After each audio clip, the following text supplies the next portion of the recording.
తాను విడుదల చేసిన ఇంటర్మీడియట్ ఫలితాలలో ప్రథమ సంవత్సరంలో నెల్లూరు 8వ స్థానంలోనూ, ద్వితీయ సంవత్సరం ఫలితాల్లో 6వ స్థానంలోనూ నిలిచిందని ఆర్ఐఓ శ్రీనివాసులు తెలిపారు. నెల్లూరులోని తన కార్యాలయంలో ఆయన విలేకరుల సమావేశం నిర్వహించారు. ఈ సందర్భంగా ఆయన మాట్లాడుతూ ఫెయిల్ అయిన లేదా బెటర్మెంట్ కొరకు సప్లిమెంటరీ పరీక్షలను మే 24 నుంచి జూన్ వరకు నిర్వహించనున్నట్లు తెలిపారు.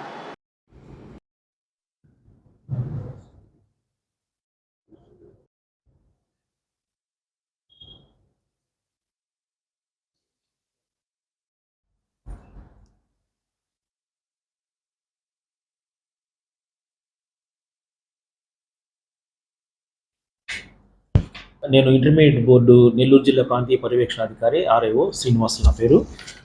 ఈరోజు ఇంటర్మీడియట్ పరీక్ష ఫలితాలని గౌరవ ఇంటర్మీడియట్ బోర్డు కార్యదర్శి గారు శ్రీ సౌరభ్ గారు తాడేపల్లిలో విడుదల చేశారు. దానికి సంబంధించిన వివరాలన్నీ కూడా మనము తీసుకోవడం జరిగింది.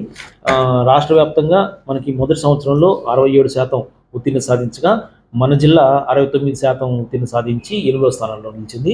అదేవిధంగా రెండవ సంవత్సరంలో రాష్ట్ర వ్యాప్తంగా 78% ఉత్తీర్ణ సాధించగా మన జిల్లా 81%తో 6వ స్థానంలో ఉంది. తర్వాత ఈ రిజల్ట్స్కి సంబంధించి ఎవరైనా విద్యార్థులు ఏదైనా అనుమానాలు ఉంటే రీకౌంటింగ్కి రీవెరిఫికేషన్కి కూడా ఇంటర్మీడియట్ బోర్డు అవకాశం కల్పించింది. దీనికి సంబంధించి ఆ విద్యార్థులు ఈ నెల 18వ తేదీ నుంచి 24వ తేదీలోగా ఇంటర్మీడియట్ బోర్డుకి అప్లై చేసుకుంటే వాళ్ళ దరఖాస్తుల్ని పునఃపరిశీలించి వాళ్ళకి తగిన న్యాయం చేయడానికి అవకాశం ఉంటుంది. తర్వాత సప్లిమెంటరీ ఎగ్జామినేషన్స్ కూడా, అంటే ఈ పరీక్షల్లో ఫెయిల్ అయిన వాళ్ళు కానీ లేదా ఇంప్రూవ్మెంట్ రాదలుచుకున్న వాళ్ళు కానీ మళ్ళీ అపీర్ కావడానికి వీలుగా ఇంటర్మీడియట్ బోర్డు అవకాశం కల్పిస్తుంది. ఈ సప్లిమెంటరీ పరీక్షలు మనకి మే నెల 24వ తేదీ నుంచి జూన్ నెల 1వ తేదీ వరకు 2 పూట్ల జరుగుతాయి. ఉదయం 9 గంటల నుంచి 12 గంటల వరకు, మధ్యాహ్నం 2:30 నుంచి 5:30 వరకు ఈ పరీక్షలు 8 రోజులు నిర్వహించబడతాయన్నమాట. దీనికి సంబంధించి పరీక్ష ఫీజులు కూడా కళాశాలల్లో విద్యార్థులు 18/4 తేదీ నుంచి 24/4 తేదీ వరకు కళాశాలలో చెల్లించవచ్చు. ఇప్పుడు ఈ పరీక్షల్లో ఎవరైనా ప్రాక్టికల్స్కి అపీర్ అవ్వాలనుకుంటే కూడా వీళ్ళందరికీ జిల్లా ప్రధాన కేంద్రాల్లో మాత్రమే పబ్లిక్ పరీక్షలు నిర్వహించబడతాయి. ఆ పబ్లిక్ పరీక్షలు మే 1వ తేదీ నుంచి మే 4వ తేదీ వరకు నిర్వహించబడతాయి.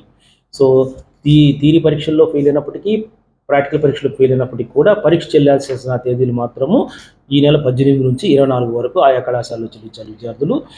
పరీక్షలు మాత్రము మనం ప్రాక్టికల్ పరీక్షలు ఏమో 1/5 నుంచి 4/5 వరకు, అట్లాగే థియరీ పరీక్షలు 24/5 నుంచి జూన్ 1 తేదీ వరకు జరుగుతాయి.